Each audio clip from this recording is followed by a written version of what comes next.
बहादुर साहब 4000 CC luxury गाड़ी में बैठकर आते हैं। उनकी गाड़ी पर मकरूज मुल्क का सब्ज झंडा लहरा रहा होता है। टैंकी में 50 से 100 लीटर मुफ्त का पेट्रोल होता है।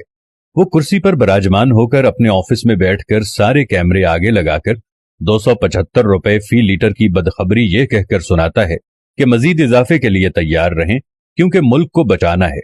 ये कहकर लशपश गाड़ी में हाथ हिलाता हुआ निकल जाता है क्योंकि इस ऐलान से उसे खुद रत्ती बराबर फर्क नहीं पड़ता।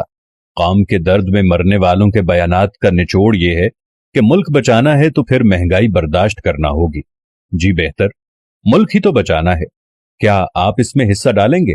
जी, आप जिनको सिर्फ 300 लीटर पेट्रोल की मद में हजारों लाखों रुपए कौमी खजाने से मिलते हैं और ये पेट्रोल 19वें ग्रेड के हर अफसर से लेकर बड़ी कार और बड़ी तौंद वाले हर मुस्तहिक मेंबर पार्लियामेंट को मिलता है। इसी 90 अरब माहाना सिर्फ मुराद पर खा जाने वाले मगरमच्छ सिर्फ 1 साल के लिए क्या मुल्क बचाने में हिस्सा डाल सकते हैं? क्या अपने पैसों से हर चीज खरीद सकते हैं? नहीं, मुश्किल हो जाएगी ना।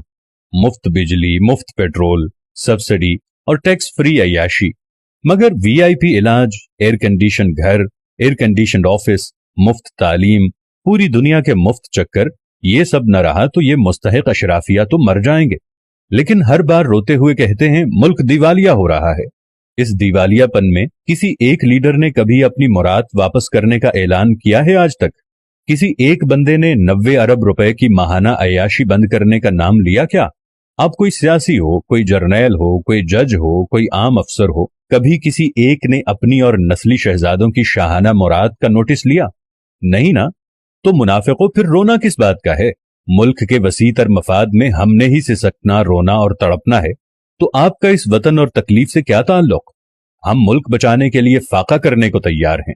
हमसे मुराद अवाम है, लेकिन इस बार अवाम चाहते हैं कि ये अशराफिया भी हिस्सा डाले।